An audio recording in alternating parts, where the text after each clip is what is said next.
나는 호의로 상대방을 대했는데 돌아오는 것은 뒤통수뿐인 경우가 있습니다.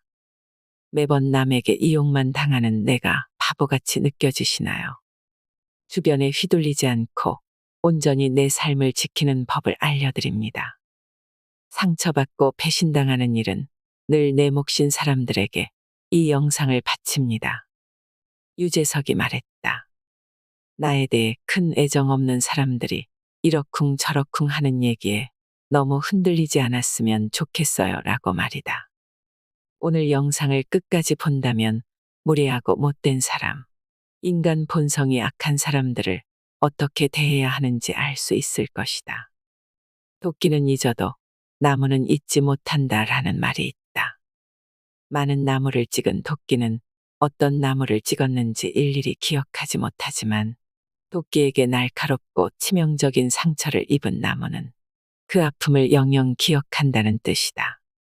이는 인간관계에서도 동일하게 적용된다. 상대방에게 격없는 무례를 저지르고 씻을 수 없는 상처를 남기는 사람은 자신이 그렇게 했던 행동과 말을 기억하지도 못하지만 그런 무례한 사람에게 당한 사람들은 그 상처를 영영 기억하며 아파한다. 참다 참다 못해 상대방에게 내가 받은 상처를 드러낸다 한들 그 상대방의 반응은 뻔하다. 뭐 그런 거 가지고 그러냐. 나는 다른 사람들한테 더한 것도 당했어. 너무 속 좁은 거 아니야. 무례한 사람들에게 이해를 바랐을 뿐인데 상처를 치료해달라고 한 것도 아니고 그저 진심 어린 사과를 바랐을 뿐인데 그것조차 해주지 않는다. 그렇기에 이제는 마음을 달리 먹어야 한다. 무례한 네가 상처받은 우리의 마음 고생을 알아줄 거라는 착각을 해서는 안 되고 그들의 태도에 어떠한 변화도 없을 것이라는 걸 분명히 인지하고 대처해야 한다. 이 정도 티를 냈으니 다음에는 안 그러겠지. 내가 오해한 것일 수도 있으니 기다렸다가 적당한 때가 되면 말해야지라며 혼자 그 상처를 감내하고 견딜 필요가 없다. 격이 없는 무례함에는 전에 없던 단호함으로 대처해야 하며 상대방과의 관계가 나빠질 거라는 두려움에 아무 행동도 취하지 못할 바에는 관계를 정리하더라도 나 자신을 지키고 스스로를 보호하기 위해 확실한 액션을 취해야 한다. 무례한 사람에게 휘둘리지 않는 법은 살아가며 우리가 겪게 되는 수많은 인간관계의 문제와 그 문제를 해결하기 위해 필요한 책이다. 부디 이 영상이 더없이 착한 여러분이 더 이상 관계에서 상처받고 다치지 않을 수 있게 그로 인해 단단하게 스스로를 지킬 수 있는 처방전이 되길 바란다. 사람의 본 모습을 가장 빠르게 알 수 있는 방법 6가지. 첫 번째, 만만한가라는 생각이 자꾸만 들게 만든다. 예전에 이런 친구가 있었다. 그때 당시에는 친해서 친구들끼리도 많이 보곤 했었는데 그 친구는 대화를 할 때마다 내가 무언가를 얘기하면 항상 말을 자르거나 너 그거 잘 못하잖아. 너 그거 안 될 것 같은데라며 나를 부족한 사람 취급했다. 둘이 같이 있을 때 그랬으면 나도 반박을 했을 텐데 사람들과 함께 있을 때 그런 행동을 하니 화내기도 애매하고 속으로만 쌓아두게 됐다.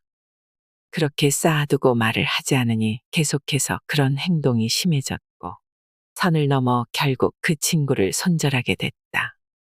나를 아무렇지 않게 취급하는 사람들의 공통적인 특징 중 하나는 만만하게 보는 것 같다라는 생각이 들게 한다는 것이다. 결코 당신이 예민해서 그런 게 아니다. 피해의식에 있어서 그런 것도 아니다. 이런 사람들은 사실에 입각해서 말하는 것도 아니고 그냥 내가 만만한 것이다.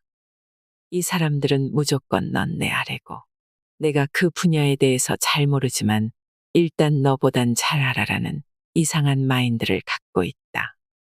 그렇기에 이런 사람들과 계속 시간을 보내면 나만 힘들고 짜증이 난다. 괜히 처음부터 가불이 형성된 것만 같고 좀 괜찮아졌나 싶다가도 다시금 저런 말투로 짜증을 유도한다. 두 번째, 화내면 예민한 사람 취급하는데 똑같이 대해주면 정색한다. 야, 그거 가지고 그러냐. 그냥 장난이잖아. 매번 자신이 선을 세게 넘었으면서 내가 응당 화낼 만한 행동이나 말을 했음에도 불구하고 화를 내면 예민한 사람 취급하는 인간들이 있다. 이런 사람들은 정작 본인이 한 말이나 행동의 10%만 돌려줘도 불같이 화를 내거나 정색을 한다. 야, 말이 너무 심한 거 아니야. 그건 아니지 않냐. 자신이 한 행동이나 말의 잘못은 일도 생각 안 하고 상대방에게만 친절과 관용과 배려를 바란다. 이런 사람들을 만나다 보면, 아, 이게 당연한가. 내가 잘못한 건가라는 생각이 들 수도 있는데, 절대 그러지 않았으면 좋겠다. 당신이 잘못한 건 단 하나도 없다. 그저 그 사람이 이상한 것이다. 자신의 태산과 같은 잘못은 티끌로 생각하고 아무렇지 않은 걸로 생각하면서 상대방의 티끌 같은 잘못은 태산같이 여기는 이런 사람들은 결국 나를 아무렇지 않게 생각하기 때문에 이런 행동과 말을 하는 것이다. 세 번째, 다른 사람한테 하는 행동과 나에게 하는 행동이 다르다. 다른 사람에게 하는 행동은 정말 친절하고 세상 좋은 사람인데 나에게는 세상 엄격하고 무리한 사람들이 있다. 누군가의 진짜 인성을 보려면 그의 오래된 친구라거나 부모님에게 하는 행동을 보라라는 명언이 있듯 결국 자신이 정말 편하게 생각하고 오랜 기간 봐온 사람에게 하는 행동들이 그 사람의 진짜 인성을 보여준다. 누군가에게는 한없이 친절하고 좋은 사람이라도 나에게는 완전히 다른 행동과 말을 한다면 그 사람은 높은 확률로 당신을 아무렇지 않은 사람 취급하는 것이다. 이처럼 나를 존중하지 않고 배려하지 않는 사람들에게 내 소중한 시간과 감정을 낭비할 필요 없다. 그것만 없으면 이것만 안 하면 괜찮은데라며 일말의 아쉬움과 가능성을 남겨둘 필요도 없다. 과감하게 잘라내고 내 감정을 우선 보호하자. 나를 존중해주는 좋은 사람들과 좋은 시간을 보내기에도 모자란 인생이다. 네 번째, 절대 남 잘 되는 꼴을 못 본다. 사촌이 땅을 사면 배가 아프다는 속담이 있다. 이런 사람들이 정확히 그렇다.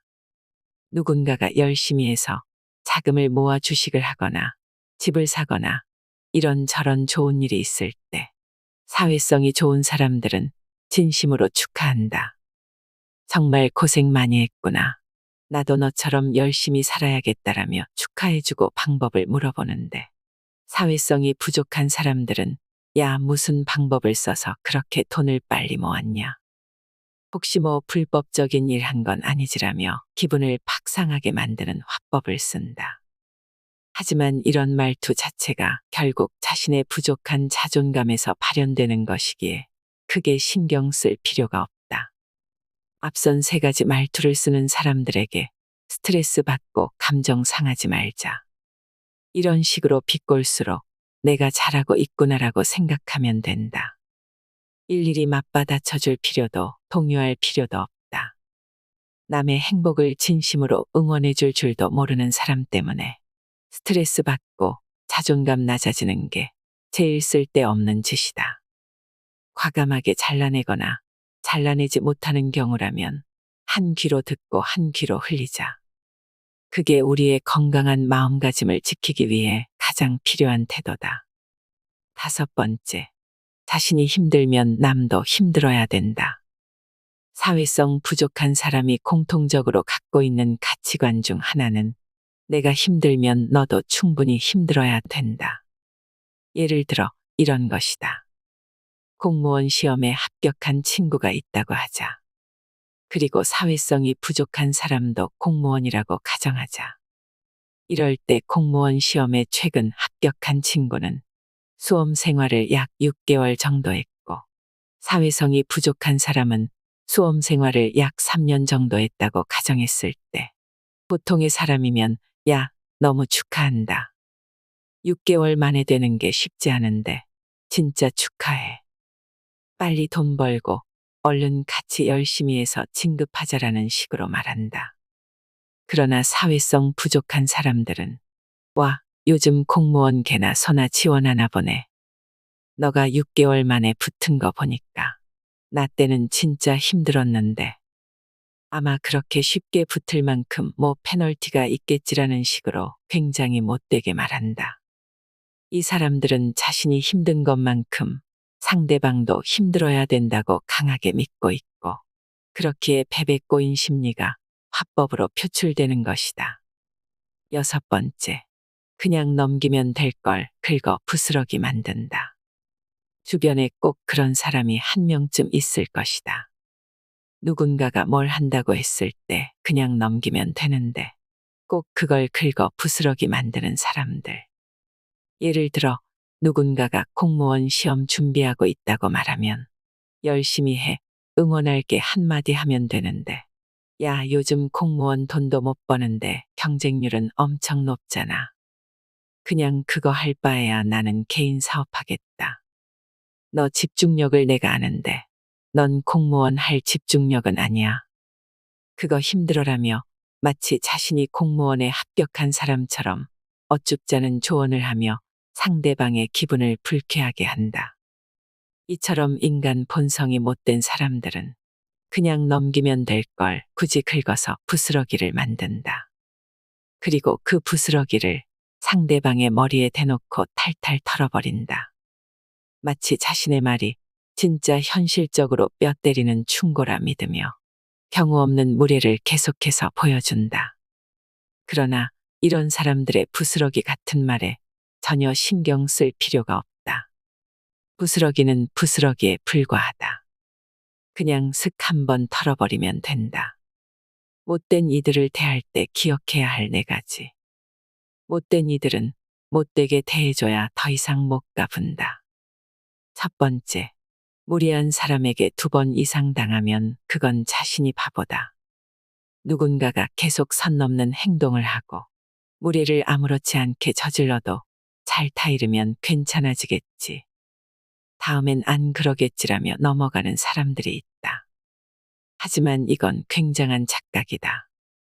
무례한 사람들은 나의 배려나 호의를 당연한 권리로 취급하며 한 번 무례를 저질렀을 때 상대가 넘어가면 다음에는 안 해야지.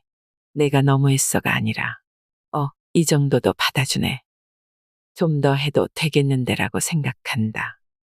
경우도 없고 정도도 없는 사람들을 애써 이해해주거나 배려하지 마라. 그건 무엇보다 내 정신 건강에 굉장히 안 좋다. 2번째, 못된 이들은 자기가 못된 줄 모른다. 못된 이들의 가장 큰 공통점은 본인이 못됐다는 걸 모른다는 것이다. 내로남불이 오랜 기간 살면서 인생에 고착화됐기에 선 넘는 무례를 저지르고도 이 정도는 괜찮지 않나라거나 상대방의 마음을 후벼 파는 못된 말을 해놓고도 난 그래도 솔직하게 다 얘기하잖아. 이게 제일 좋은 거 아니야라며 본인을 정당화한다. 이런 사람들에게 한 번 된통 당하고 나면 그 얼얼함이 최소 일주일은 간다. 아무리 이 사람들에게 너 진짜 못됐다라고 말한다 한들 결코 그 사람들은 자가검열을 하거나 미안하다고 사과하지 않을 것이다. 되려 이 정도 갖고 뭐라고 하면 너 각박한 세상 어떻게 살래라며 핀잔을 주거나 다 너를 위해서 내가 솔직하게 말하는 거잖아. 섭섭하네라고 도리어 사과를 바랄 것이다. 3번째, 그들의 부탁을 굳이 들어줄 필요가 없다. 못된 이들의 부탁을 굳이 들어주지 마라. 못된 이들에게서 이용당하고 상처받는 사람들의 대부분은 그들의 부탁을 무리하게라도 들어준 사람들이다. 못된 이들은 부담스러운 부탁도 당연하게 생각한다. 이 정도는 우리 사이에 해줘야 되는 거 아니야라며 상대방에게 은근하게 자신의 의견을 강요하며 부탁을 들어주지 않을 때 죄책감을 느끼게 한다. 이들은 이런 방면에서 이미 도가 텄기에 내가 부탁을 들어준다 한들 결코 고마워하거나 감사해야 하지 않는다. 계속해서 더 부담스럽고 힘든 부탁을 아무렇지 않게 할 것이다. 그러니 내 기준에서 아니다 싶은 부탁이면 단호하게 거절해라. 그 부탁 안 들어줬다고 그 사람 인생이 잘못되는 것도 아니고, 만약 부탁을 들어주지 않았다고 섭섭함을 느끼거나 관계를 끊으려는 사람이라면 시기의 문제일 뿐 언제든 끊어질 사이였다고 생각하면 된다. 네 번째, 더 못되게 말해라. 못된 사람이 못되게 말했을 때는 더 못되게 말해라. 더 못되게 행동해라. 이해하고 배려하는 것도 사람다운 사람에게 하는 것이다. 야, 너 살 많이 쪘네. 굴러다니겠다라고 한다면. 그러니까. 근데 얼굴 박살난 거보단 나은데라고 하거나. 야, 너 그것밖에 못 벌어서 어디에 쓰냐라고 한다면. 돈 많아도 성격 개차반이라 돈같이 쓸 사람도 없는 것보단 그래도 지금이 낫지라는 식으로 아무렇지 않게 돌려줘라. 더 예쁜 말, 더 좋은 행동은 인간다운 사람에게나 하는 것이지.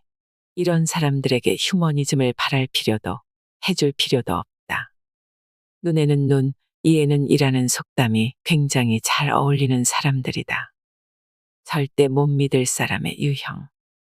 첫 번째, 말과 행동이 다른 사람. 지금은 연락조차 안 하는 사람인데 그때 당시엔 꽤나 친했던 지인이 있었다. 하지만 멀어지게 된 이유는 바로 말과 행동이 달라서였다. 예를 들면 너 생일 때 내가 이런 거 챙겨줄게라고 얘기하고 생일 자체를 까먹는다거나 난 너 120% 믿어라고 말해놓고 다른 사람들에게는 내가 못 믿었다고 얘기를 하는 경우였다. 이외에도 말을 뱉은 것에 대해 지키지 않은 것들이 정말 많았고 행동으로 옮기지 않은 것들도 꽤나 많았다.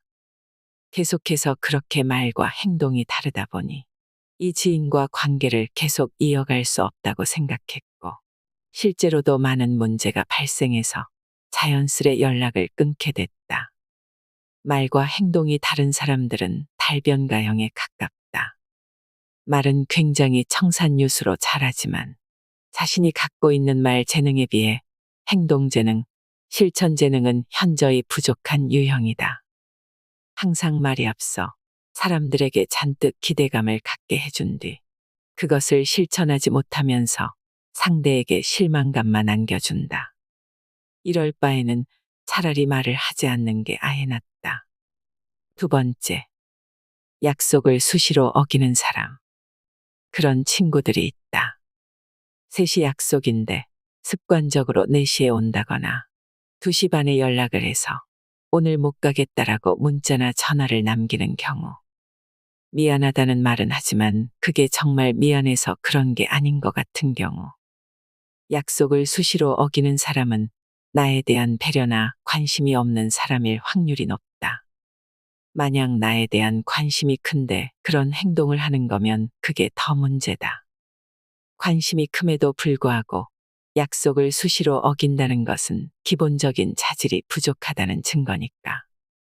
그렇기에 이런 사람들이 주변에 있으면 그러려니 하거나 그러려니 하지 못하면 관계를 정리하는 게 낫다. 내가 스트레스 받으면서까지 이런 사람들을 옆에 둘 필요는 없다. 세 번째, 책임감이 없는 사람.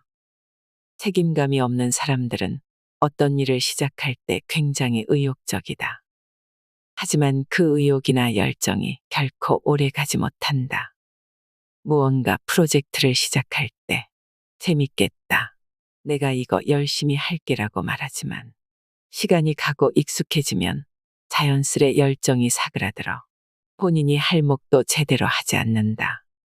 이처럼 일을 시작할 땐 누구보다 적극적이지만 열정이 사라지면 할 일도 제대로 하지 않는 사람들은 반드시 거리를 둘 필요가 있다.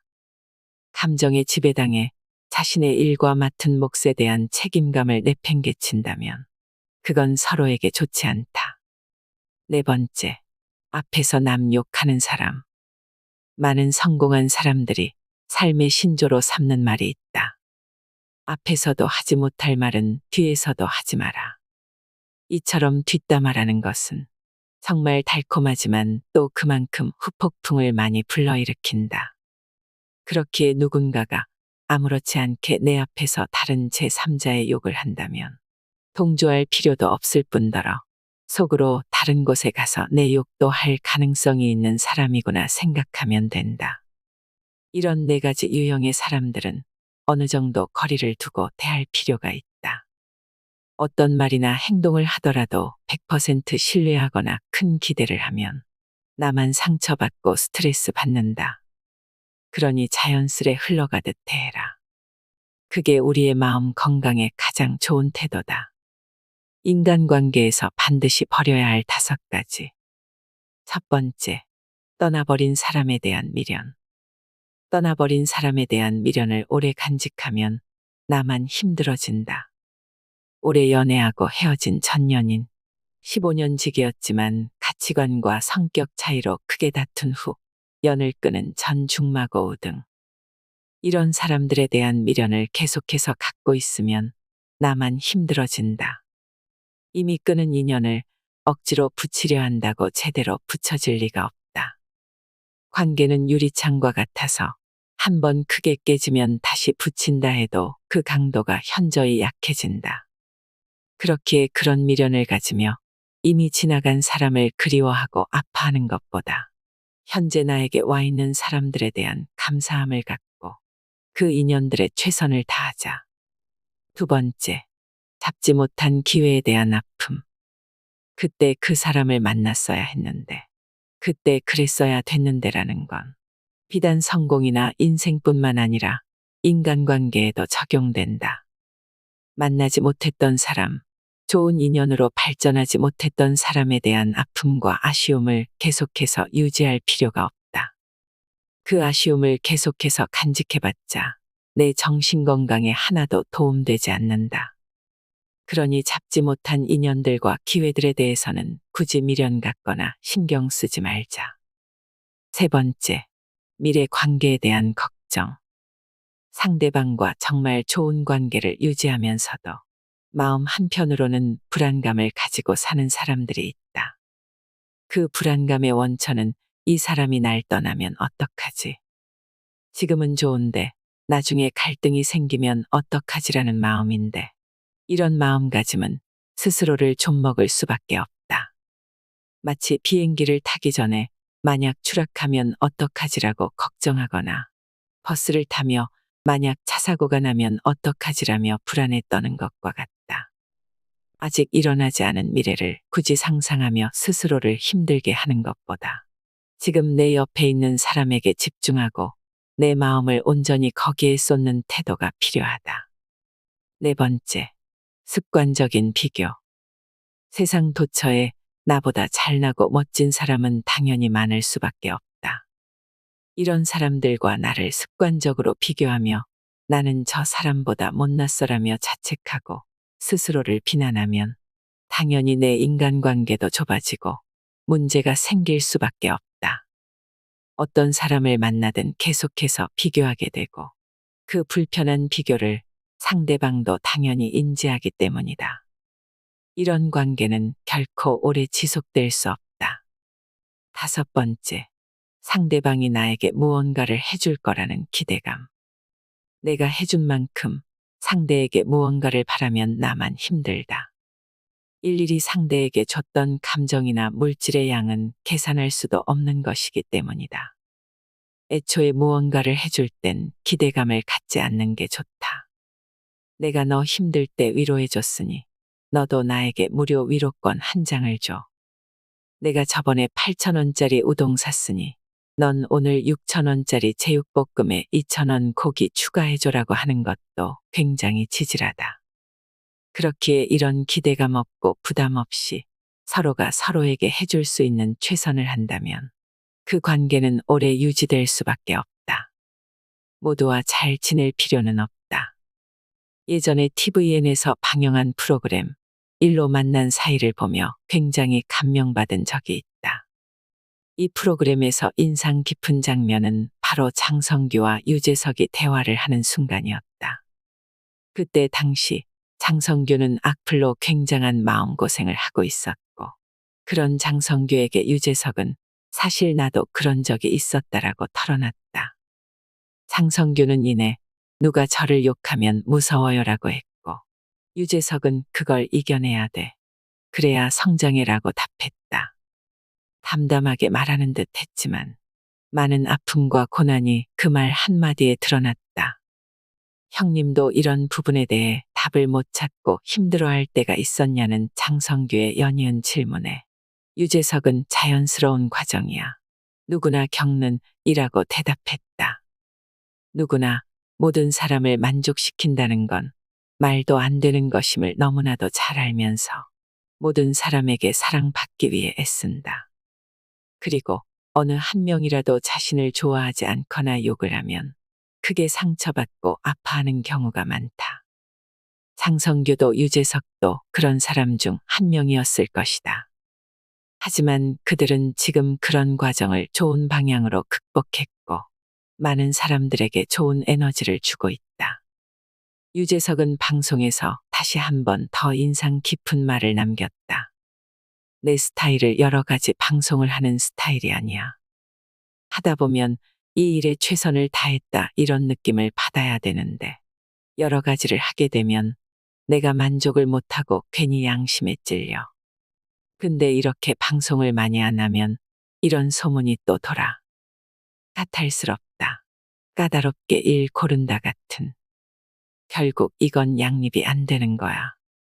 그렇다고 일을 여러 개 하면 또 다른 소리가 나오겠지. 이제는 프로그램 막 하더라. 예전과 달라졌다 같은. 그래서 결국 모든 사람을 만족시키는 건 현실적으로 어려워. 담담하게 말하는 유재석의 표정을 보며 굉장히 많은 감정이 스쳤다. 나도 예정을 돌이켜보면 모든 사람과 잘 지내려고 애써 나를 지우고 상대방에게 맞춰주고 자연스럽게 을을 자처했었다. 하지만 그렇게 상대방의 기준에 나를 끼워 맞추면 맞출수록 내 인생은 불행해졌고 상대방의 기분이나 반응에 좌지우지 됐다. 내가 어떤 걸 하든 나를 비난하고 싫어할 사람들은 싫어한다. 그리고 내가 어떤 걸 하든지 나를 믿어주고 좋아할 사람은 계속 그렇게 내 곁에 남는다. 그러니 모두와 잘 지내려고 나를 지우고 가식적인 행동과 말을 하는 것보다는 그냥 있는 그대로의 나를 드러내고 나의 그 솔직한 모습을 좋아하는 사람들과 시간을 보내면 된다. 지금 당장 나를 싫어하는 사람들의 비난에 힘들다고 해도 유재석의 말처럼 잠깐이다. 다 지나가는 자연스러운 과정이고 그 과정을 극복하면 이전보다 훨씬 더 편한 삶을 살 수 있을 것이다. 인맥 쌓는데 시간 쏟는 게 무의미한 이유. 대한민국 사회에서 가장 중요한 것 중 하나로 여겨지는 것이 바로 인맥이다. 이 인맥을 이용해 인생을 역전시킨 사람을 주변에서 보게 되면 나도 모르게 나도 사람만 잘 사귀어 놓으면 인생 역전할 수 있겠는데 라는 생각을 무의식적으로 하게 된다. 하지만 이런 사람들에게 박진영의 명언을 들려주고 싶다. 사람들을 사귀느라고 시간을 많이 쓰지 않았으면 좋겠습니다. 인맥을 쌓아야지 성공할 수 있다고 믿는 분들이 많이 있는데 짧게 보면 그래요. 하지만 길게 보면 결국 사람들은 다 이기적입니다. 서로에게 도움이 되면 도움을 주고받게 돼 있어요. 여러분 실력을 키우고 여러분의 몸을 관리하는데 시간을 우선적으로 쓰세요. 인맥은 짧게 보면 도움이 되지만 길게 보면 결코 도움이 되지 않습니다. 그러니까 인맥 쌓으려고 술자리에 가시거나 별로 안 좋아하는 사람들과 어울려서 시간을 보내는 일 하지 말라고 자신 있게 말씀드리고 싶습니다. 박진영의 이 말을 듣고 굉장히 공감을 했다. 10년을 알고 지냈더라도 내 일에 크게 도움이 안 되는 사람보다 오늘 만났는데 내 일에 당장 도움을 줄 수 있는 사람이라면 사람들은 두말 않고 후자의 사람과 비즈니스나 다른 일들을 진행할 것이다. 결국 친밀함보다는 서로에게 필요한 사람이어야 한다. 박진영이 그 뒤에 이어서 한 말도 의미가 있다. 누군가는 제 말을 들으면서 본인이 성공했으니 그런 말 하는 거지라고 생각하시는 분도 계실 겁니다. 하지만 절대 그렇지 않아요. 그냥 정말 성실하게 착실하게 자기 실력을 키우면 분명 나를 쓸 수밖에 없습니다. 그러니까 길게 보시고 사람들 만나는데 시간 쓰고 돈 쓰고 몸 쓰고 건강 악화되고 이러지 말고 자기 자신을 믿으세요. 성실하게 노력하고 공부하세요. 주변을 보면 인맥에 목매고 집착하는 사람들이 있다. 이들은 부족한 실력을 채울 생각은 하지 않고 어떻게든 사람 한 번 잘 만나서 천재일우의 기회를 노린다.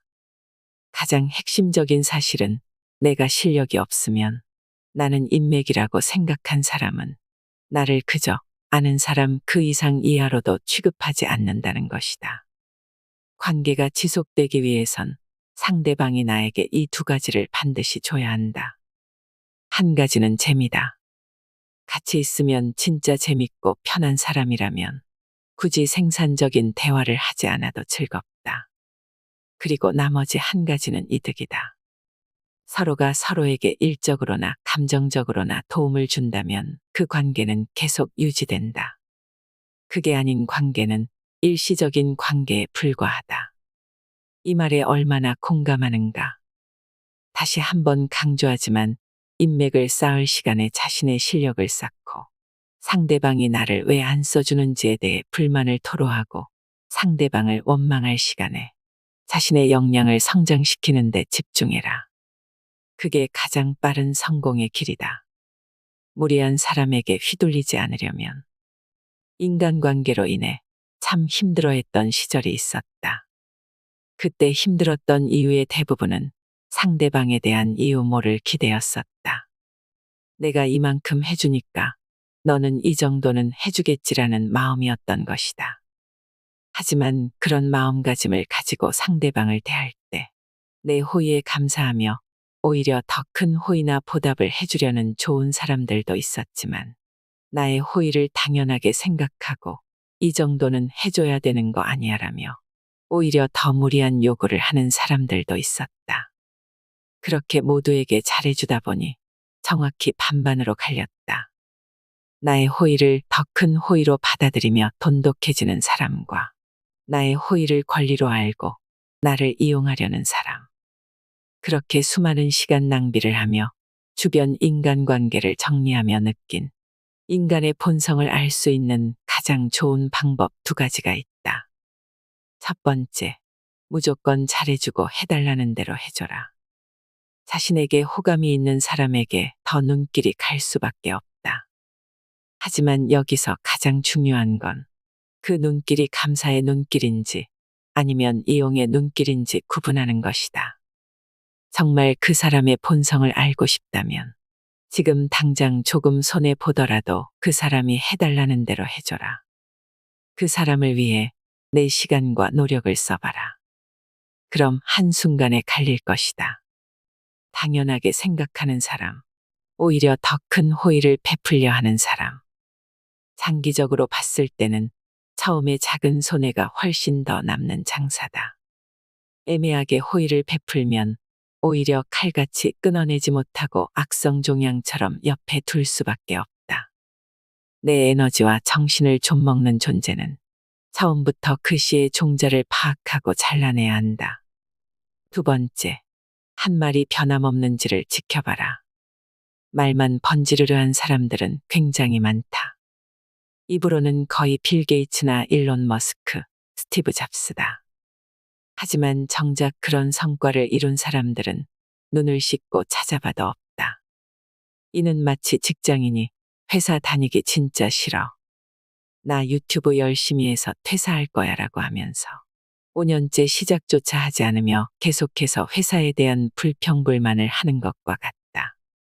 말로 못하는 사람은 아무도 없다. 진짜 자신이 한 말을 몇 정도 현실화시키느냐가 그 사람이 가진 진짜 역량이다. 뿐만 아니라 말이 계속 이리저리 바뀌는 사람들이 있다. 예전에 무언가를 구매하러 갔는데 구매 전에는 이거 다 해드릴게요 라고 하다가 정작 구매를 하려 하니 그런데 이건 좀 힘들 것 같아요 라며 갑자기 말을 바꾸는 영업사원이 있었다. 물론 어떻게든 판매로 연결시켜 자신의 수익을 올리려는 적극성은 높이 사지만 어떻게든 거짓말로 현혹시켜 고객을 계산대 앞으로 끌고 오는 행위는 장기적으로 봤을 때도 자신에게 큰 손해다. 사람들은 바보가 아니다. 그런 행동들이 계속되면 그 사람은 양치기 소년 같은 이미지로 살아갈 수밖에 없다. 이처럼 일상생활에서도 인간의 본성을 알기 위한 가장 좋은 방법으로 그 사람이 하는 말을 유심히 들어라. 어제 한 말이 오늘 바뀌진 않았는지, 나에게 잘해주고 진심인 것 같지만 그 사람의 본심을 잘 모르겠다면, 그 사람의 본성이 어떤지 파악이 잘 안 된다면 이 두 가지를 기억하고 그 사람을 유심히 보면 좋다. 나의 호의를 행여나 당연하게 여기진 않는지, 자신이 한 말을 자신도 기억하지 못할 정도로 말에 무게감이 없진 않은지 명심하자. 감사함을 당연함으로 받아들이는 사람과 자신이 내뱉은 말에 책임감을 가지지 않는 사람과는 결코 깊은 관계를 맺을 필요가 없다. 사람의 본성과 본 모습을 알면 무례하고 못된 사람에게 휘둘리지 않을 수 있습니다. 나에 대해 큰 애정 없는 사람들이 이러쿵 저러쿵 하는 얘기에 너무 흔들리지 않으셨으면 좋겠습니다. 이상으로 인생의 품격이었습니다. 하루하루 당신의 품격이 더 빛나길 바랍니다.